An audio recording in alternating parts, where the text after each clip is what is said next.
우리 교회 다니는 사람들이 가장 좋아하는 말 중에 하나가 은혜라는 말입니다. 우리가 교인들이 가장 받고 싶은 거 사모하는 게 사실은 은혜잖아요. 그래서 얼마나 은혜를 좋아하냐면 그 딸들 이름 중에 은혜가 많아요. 신자들 딸들 중에 그레이스, 그죠? 은혜가 아주 많아요. 은혜를 받는 걸 우리는 사모한다고요. 우리가 모두 오늘도 은혜를 받으러 나왔습니다. 그죠? 신앙이라면 다 은혜 받기를 원합니다. 그래서 사람들이 은혜의 자리에 찾아갑니다. 은혜 자리에 나아가 은혜 받습니다. 그러니까 은혜가 있는 곳에 나아가는 거 중요해요. 은혜 자리에 나아가 은혜를 받아요. 그러니까 또 기도가 역사가 있는 사람 옆에 가면 또 역사가 일어나요. 근데 중요한 거는 은혜의 자리에 있다고 해서 그럼 다 은혜를 받냐? 기도의 자리에서 역사 일어난 자리에 있으면 다 역사를 받냐? 그건 아니라는 거예요. 무슨 말인지 아시겠어요? 은혜가 있는 교회라고 해가지고 그 목사님 설교에 다 은혜를 받냐? 아니에요. 어떤 분들은 그 목사님 설교에 시험 드는 분들도 있어요. 그러니까 한국에서 부흥하는 교회 있잖아요. 큰 교회들 있잖아요. 그럼 그 교회 성도들이 많이 모이죠. 은혜를 사모하니까. 그러면 그 교회에 있는 교인들이 다 은혜 받아요? 아니란 말이에요. 누가 은혜를 받을까요? 정확하게는요, 지금 나의 은혜가 필요한 사람. 은혜를 더 정확하게 말하면 사모하는 사람. 그러니까 내가 은혜를 사모해야 그 은혜를 사모하는 사람이 찾아가게 되어 있어요. 은혜를 사모해야 은혜를 받아요. 하나님 뭐라고 했어요? 나를 간절히 찾는 자가 나를 만날 것이라고 그랬거든요. 그러니까 하나님 앞에 은혜를 사모하고 나아가는 자가 은혜를 받는 거지, 내가 막연히 은혜의 자리에 가자 그렇다고 은혜가 오지 않는다고요. 여러분이 교회 오실 때 그 간절함을 가지고 와야 만나는 거예요. 간절하지 않으면요, 별로 그것이 가치가 있게 느껴지지 않거든요. 내가 옆에 있어도 내가 가지려고 안 한다니까요. 우리가 사먹는 생수통이 있죠, 물이. 어떤 거는 작은 거는 일불도 하지 않습니다. 근데 우리 교회는 아예 이제 생수통이 비치가 되어 있죠. 그래서 드실 수 있도록 되어 있는데, 만약입니다. 우리 교회에서 저기 생수통을 누가 자유스럽게 마실 수 있지만, 제가 생수통을 5불에 따로 판다고 하면 사 드시겠습니까? 별로 사 드실 분이 없죠. 왜냐하면 물이 있는데, 프리로 마실 물이 있는데 굳이 저걸 사 먹을 필요가 없잖아요. 정말 선교하는 마음으로 목사님이 선교하시려나 보다 하고 사주시지 않는 이상은 별로 사 먹을 사람이 없을 거예요. 근데 여러분이 크루즈 배를 타고 여행을 갔다고 쳐보세요. 근데 잘못해가지고 배가 난파가 됐어요. 무인도 섬에 여러분이 내렸는데 그 섬에는 마실 물이 없어요. 그랬더니 그 배의 선원들이 그 안에 있던 물 생수병을 팔기 시작하는 거예요. 하루 동안 물을 못 마셨는데 한 병에 10불 하는 거예요. 나쁜 놈들이죠. 그래도 사 마실래요? 그냥 안 드시고 참으실래요? 돈만 있다고 하면, 그죠? 내가 돈만 있다면 한 병이 문제겠습니까? 왜냐하면, 왜요? 왜 그걸 마셔야겠어요? 갈급하니까. 그게 없으면 안 되니까. 얼마든지 내가 시간을 투여하고 내가 돈을 투자해서라도 그걸 내가 취해야 된단 말입니다. 그러니까 누가 하나님의 은혜의 물을 마셔요? 갈급한 사람. 그걸 간절히 사모하는 사람. 아무리 좋은 물을 갖다 놔도 흔하면은 보지도 않는다니까요. 뭐하러 내가 투자를 굳이 해가지고 저걸 마셔? 갈급하지 않으면 그렇게 되는 거예요. 누가 은혜를 받아요? 절실한. 그러니까 절실하려면 여러 가지 이유가 좀 있긴 있어요. 우리에게 어떤 문제가 있고 마음속에 고통이 있고, 그래서 저 은혜가 와야 이게 해결되는 사람들은 절실해지죠. 또 지금 당장 아니라도요, 내가 과거에 그런 경험이 있거나 내 가족 중에 그런 경험이 있으면 그 사람은 저 사람을 보기만 해도 절실한 겁니다. 그러니까 가족 중에 아픈 사람, 내가 직접 안 아파도 내 딸이 아프기만 해도 어떻게 해요? 절실해지죠. 그러니까 뭔가 주변이든 이웃이든 가족이든 그게 경험되어지고 공유되어지는 뭔가의 절실함이 있어야 된다는 거예요. 어떤 엄마가 애가 아파가지고 의사를 막 달라고 소리쳐요. 근데 사람들이 주변에서 막 피곤해가지고 그 난파된 배에서 쓰러져 있어요. 자기도 힘들어 죽겠는데 같이 소리쳐줘요? 안 친다고요. 애 아픈 엄마만 소리치는 거예요. 근데 옆에서 같이 소리쳐주는 사람은 누구예요? 옛날에 아이가 아파본 엄마. 그 엄마의 마음을 아는 사람은 같이 소리쳐주는 거죠. 제발 이제 의사 좀 와달라고. 그러니까 은혜가 필요한 사람들이 있어요. 뭔가 공유가. 그런 사람들에게 무언가 은혜가 사모가 된다는 얘기입니다. 은혜가 필요한 사람들은 바로 그런 아픔이 공유가 되는 사람들. 이 사람들은 어떻게 해요? 그 아픔과 그런 고통을 가지고 이 아픔과 고통을 해결해줄 누군가에게 나아가게 되는 거죠. 이 사람들에게 뭐가 필요해요? 은혜가 필요한 거예요. 오늘 본문에 보면 한 여인이 나옵니다. 어머니가 나와요. 이 여자가요, 유대 여자가 아니에요. 이방 여인이에요. 성경에 보니까 가나안 여인이라고 되어 있죠. 근데 마가복음을 보면 이렇게 되어 있습니다. 이 여자가 정확하게 헬라인이며, 그러니까 유대인이 아니에요. 헬라인이며 그리스인이며 수로보니게 출신 여인. 그러니까 수로보니게가 아니면 시리아, 페니키아 이거예요. 그러니까 이스라엘 땅 그 북쪽이 시리아 지역이죠. 그 중에서도 페니키아 지역. 근데 예수님 지금 있는 데가 그 약간 위쪽인 두로와 시돈, 타이레 지방이니까 두로와 시돈 근방에 있어 이방 땅에 계실 때예요. 그러니까 예수님 이방 땅에 있다는 소식을 듣고 그 위쪽에 있던 여인이 내려왔던 거예요. 근데 이 여인에게는 바로 이 고통이 있었습니다. 슬픔이 있었어요. 예수 아니면 해결해야 한다는 딸이 귀신이 들린 거예요. 어느 것에도 고칠 수 없는 뭐가 필요해요? 은혜가 필요해요. 예수님한테 난 절박함. 그러니까 주님 앞에 나오게 되는 겁니다. 누가 은혜를 경험합니까? 누가? 예수 앞에 나아가지 않으면, 근데 여기서는 잘 들으셔야 돼요. 그럼 우리가 고통이 있고 아픔이 있어야지 예수를 찾냐 그 말이 아니라 우리 영혼은 언제나 목마른 거예요. 인간의 영혼은. 주님이 아니면 채워지지 아니하는 그런 우리 인간의 영혼은 갈급함이 있어요. 근데 그거를 못 느끼신다고요. 내가 지금 아파야 병이 있어야 주님 앞에 나온다는 얘기가 아니에요. 내 영혼에 갈급함이 있는데 그 갈급함을 못 느낀다는 얘기예요. 그러니까 뭐를 사모하잖아요? 은혜를 사모하잖아요. 이 여인은 그걸 느낀 겁니다. 그리고 그 은혜를 찾아서 주님 앞에 나온 거예요. 그랬더니 역사가 일어나게 된 거죠. 우리도 그 은혜에 대한 갈급함이 있기를 바랍니다. 여러분 교회 나오실 때 주님을 만나겠다는 간절한 갈급함이 있으셔야 돼요. 내 영혼, 내 죄, 이 모든 것에 대한 고통과 아픔을 가지고 주님 앞에 나와야 주님께서 그때 우리에게 은혜를 주시고 해결해 주시는 겁니다. 그 은혜가 있기를 바랍니다. 근데 우리가 은혜를 사모하다가요, 중간에 그 은혜를 포기하는 경우가 있습니다.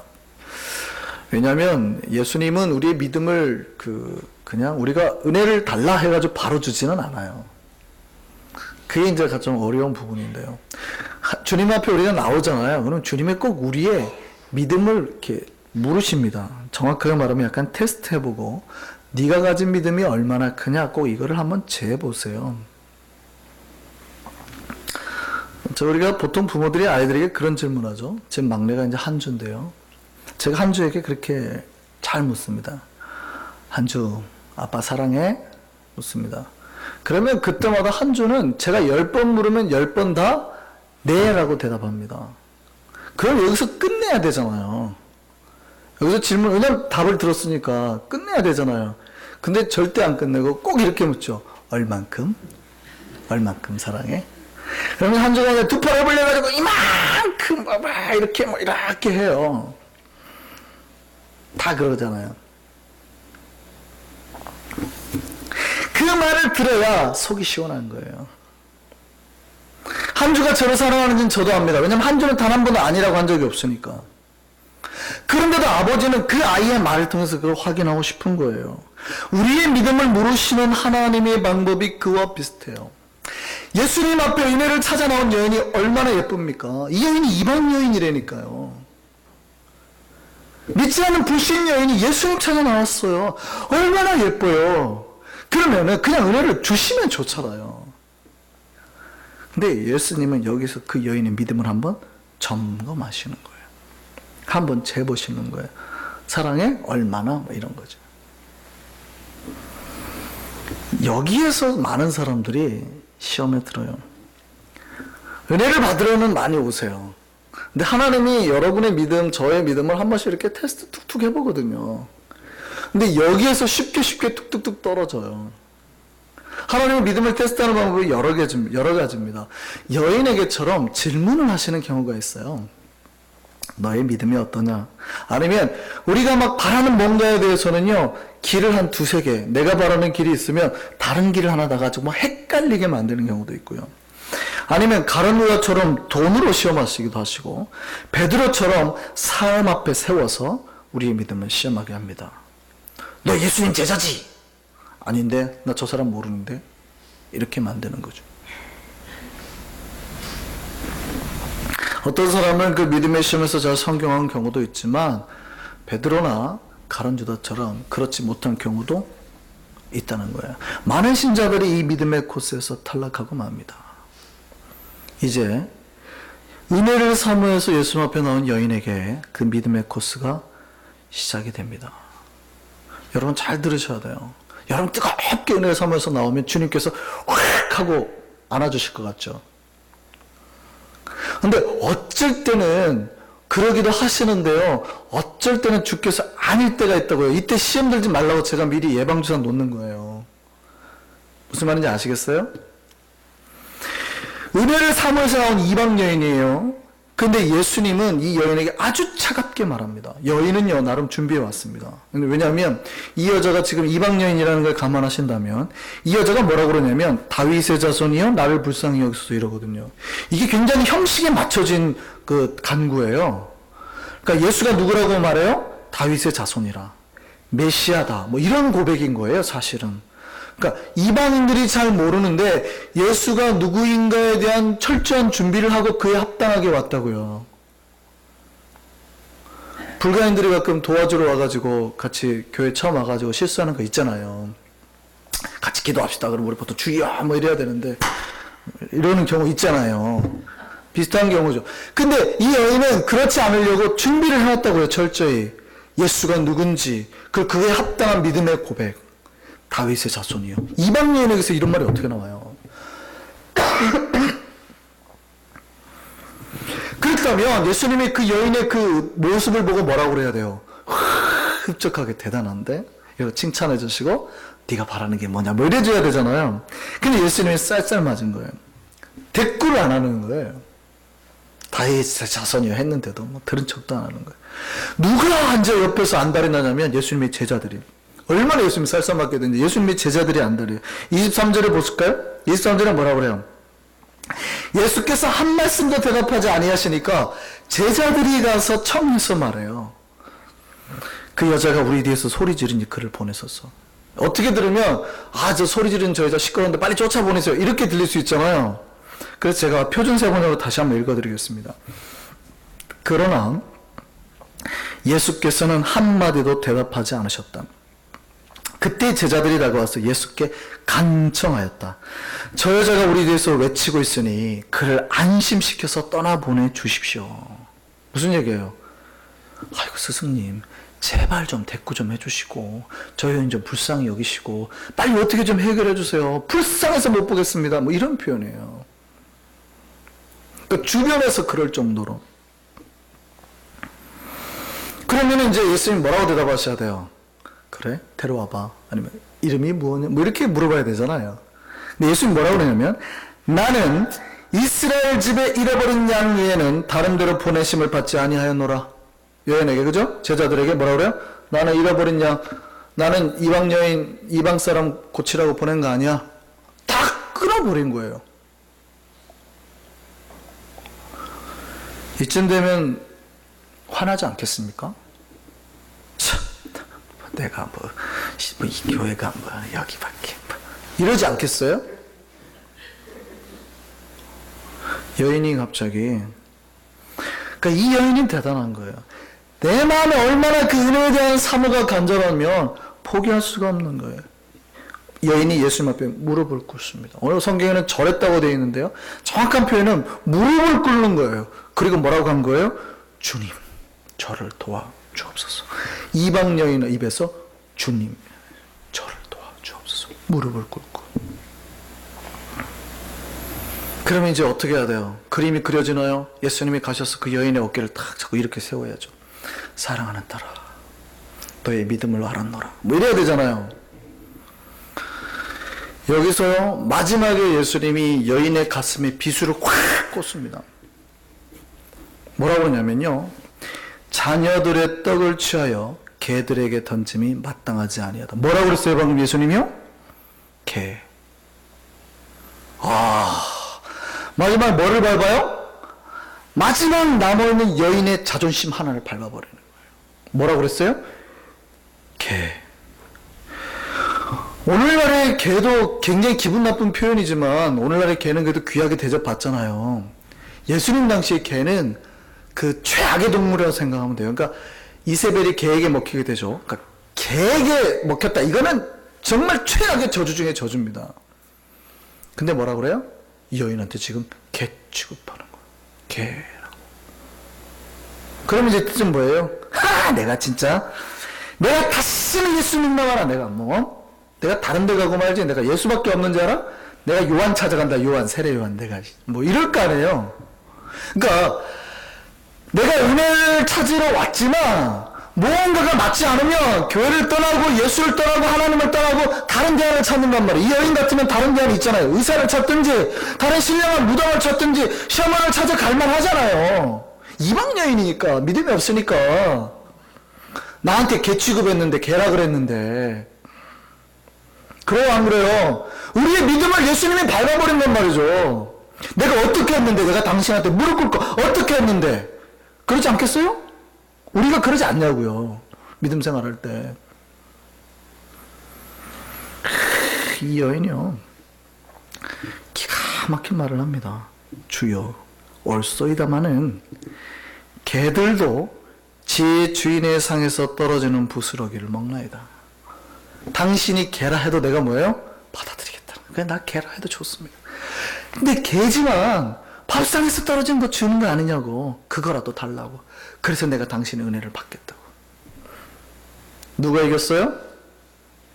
여인이 이긴 거예요. 예수님 앞에 여인이 이겨버린 거예요. 예수님은 기어이 그 여인을 무릎 꿇게 만들고 개 취급하게 만들었는데 여인은 그 모든 것 굴하지 않고 내가 바라는 은혜에 취하겠다는 거예요. 유대인들은 개를 별로 안 키웠습니다만 당시 예수님 당시에 그 류모세 선교사의 책을 보면 헬라의 영향을 받은 유대 가정에서는 주로 종종 애완동물로 개를 키웠다 그래요. 그러니까 유대인들은 그 수염을 이렇게 기르잖아요. 수염이 되게 영광스러운 거예요. 이거를 자르면 이러면 큰일 나거든요. 근데 나중에 보면 이 수염을 잘라가지고 나중에 암몬과 전쟁하는 장면이 뭐 그런 나옵니다. 수염이 이렇게 덥수하게 기르는 게 영광이거든요. 수염이 영광이에요. 근데 이제 밥을 먹다 보면 습 같은 걸 먹고 이렇게 하면 이 수염이 어떻게 해요? 방해거리가 돼요. 저 묻어나는 거예요. 그러면 밥을 다 먹고 난 다음에 어떻게 할까요? 빵 한 조각을 딱 떼가지고 입가에 묻은 수염에 묻은 걸 이렇게 싹 닦아내는 겁니다. 근데 그 빵을 다시 먹을까요? 안 먹을까요? 안 먹는 거예요. 이거는 뭐예요? 닦으려고 한 거기 때문에 먹으면 안 돼요. 그럼 그 빵을 어디다 주는 거예요? 개한테 주는 거예요. 이해됐어요? 못 먹을 빵이라도 주십시오. 이 부스럭이라는 말은 그런 표현이에요. 못 먹을 빵이라도 제발 주십시오. 왜요? 내 딸을 살려야 되겠다고. 내 딸을. 그러니까 어머니의 그 은혜에 대한 갈급함. 다른 데서는 내가 우리 딸 못 살린다 내가 안다고. 당신만이. 근데 이 여인이 이겼죠. 예수님이 비로소 여인에 대한 믿음의 검증이 끝난 거예요. 예수님이요 깜짝 놀랍니다. 이 여인에 대해서 깜짝 놀래요. 그럼 뭐라고 말씀하는지 아세요? 여자여 네 믿음이 크도다. 깜짝, 이건 놀라운 말입니다. 왜냐하면 믿음이라는 단어는 누구에게 해당되는 말이냐면 유대인에게 해당되는 말입니다. 그것도 남자에게 해당되는 거예요. 여자들에게 믿음이 있다고 보지 않아요. 물론 여자들에게 선지자가 없다 그런 뜻이 아니라 믿음의 그 주는 거의 남성 유대인에게 해당되는 거예요. 왜냐하면 성경에 보면 예수님의 제자가 예수님 앞에 배운 제자들이 맨날 예수님한테 혼나는 게 뭐예요? 믿음이 없도다. 왜 두려워하느냐? 이 믿음이 겨자씨만큼만 있어도 뭐 능력이, 이 믿음 없는 것도 내가 언제까지 너희와 계속 그러거든요. 유대인 남자에게. 근데 예수님 유대인 남자가 쫙 깔려있는 자리에서 뭐라 그래요? 네 믿음이 크도다. 놀랄만한 얘기입니다. 마태복음 8장을 보면 예수님이 백부장을 보고 이만한 믿음이 없다 하는 장면이 나옵니다. 백부장도 로마인이니까 이방인이에요. 근데 남자거든요. 성경에서요, 이방 여인을 보고 예수님이 이렇게 믿음을 칭찬한 적이 없는 거예요. 누가 예수님한테 칭찬받아요? 은혜 하나만 바라보고 모든 걸 걸고 주님 앞에 나오고, 그 은혜에 붙들고 나온, 그리고 그 앞에서 그 은혜를 잡기 위해서 믿음을 주님 앞에 보인 그 여인. 무슨 얘기인지 아시겠어요? 예수님이 제자들에게 믿음 없다고 할 때 이런 경우에요. 마치 목사들에게, 믿음 좋은 목사 남자들에게 이 믿음 없는 것들을 하는데, 지금 예수님이 누굴 칭찬하는 줄 아세요? 불신자 여자, 어디 무당, 안 믿던 여자가 지금 예수님 앞에 나와서 은혜를 사모하는데 여인이 더 믿음이 좋다 그래 버리는 거예요. 이게 지금 어떤 충격적인 상황인지 아시겠어요? 이 여인이 무당이라는 얘기는 아닙니다. 이방 여인이라고요. 불신 여인이라고요.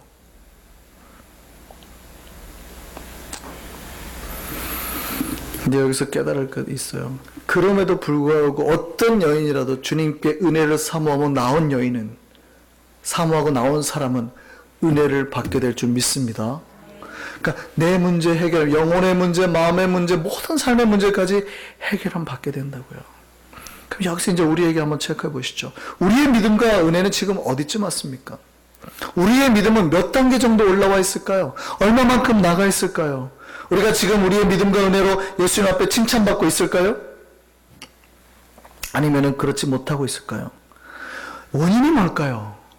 원인은 이겁니다. 우리의 마음에 은혜에 대한 간절한 사모가 어느 순간부터 사라졌다는 거예요. 교회 나올 때 여러분 정말 사모함으로 나오셨어요? 정말 주님을 만나야 된다는 간절함 오셨어요? 그 간절함이 신앙생활 하면서 어느 순간부터 사라지고, 아, 빨리 오늘 예배 드리고 오후에 뭐 해야 되는데. 예배를 드리는 게 나쁜 건 아니죠. 잘하신 건데, 그 자리에 있는 것만으로 은혜를 받는 게 아니에요. 정말 간절히 사모하는 한 사람이 은혜를 받는 거예요.